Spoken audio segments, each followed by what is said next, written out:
नमस्कार। चलिए आज बात करते हैं देवदास की।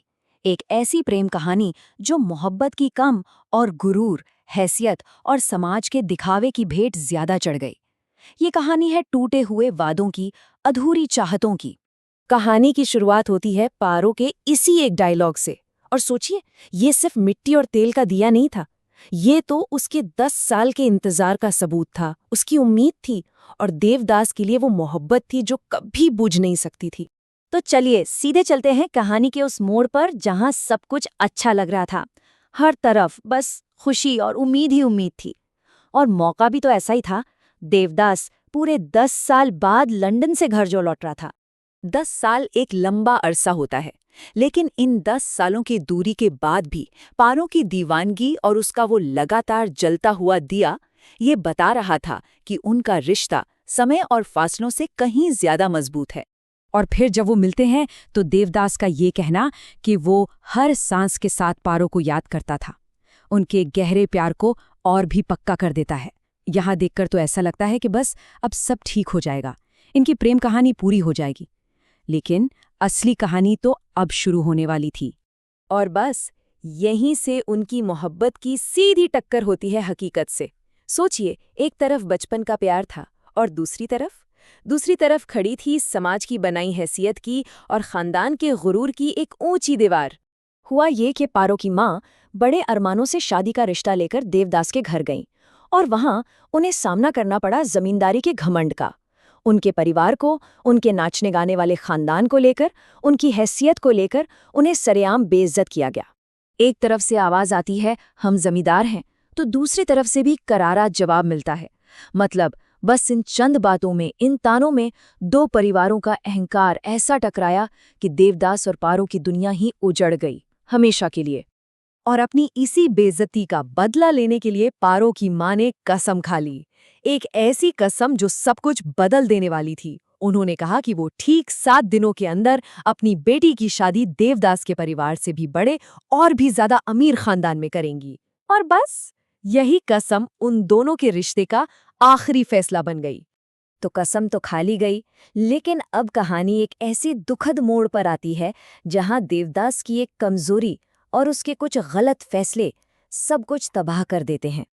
अपने पिता के दबाव में आकर देवदास वो कर बैठता है जो नहीं करना चाहिए था। वो अपने परिवार के गुरूर के आगे झुक जाता है। वो पारो को एक खत लिखता है और उसमें साफ साफ झूठ लिख देता है कि उनके बीच कभी प्यार था ही नहीं। सोचिए, वो खत सिर्फ कागज का टुकड़ा नहीं था, वो पारो के टूटते हुए दिल की आवाज थी। लेकिन गलती का एहसास तो हुआ, पर तब तक बहुत देर हो चुकी थी। अब देवदास गुस्से और पछतावे से भर जाता है और सीधा पहुंचता है पारो की शादी में। और वहां वो कहता है, इतना गुरूर तो चांद को भी नहीं, उस पर भी तो दाग है।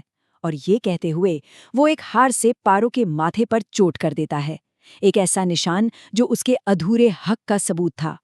और जानते हैं, ये सिर्फ एक दाग नहीं था, ये उनके प्यार की आखिरी निशानी बन गया। देवदास का अधूरा प्यार, उसका हक और उनकी वो कहानी जो कभी पूरी नहीं हो सकी। ये दाग उस सब का एक दर्दनाक प्रतीक था, और पारो ने इस निशान को अपनी पूरी जिंदगी सहेज कर रखा।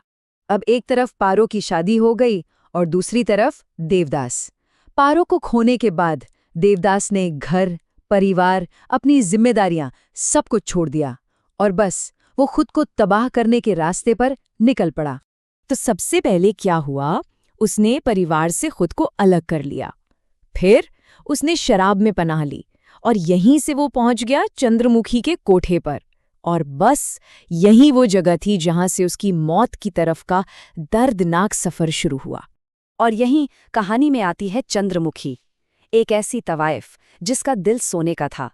देवदास उसे चाहे कितना भी बुला भला कहे, उसका अपमान करे, लेकिन वो उसे बिना किसी शर्त के प्यार और सहारा देती रही।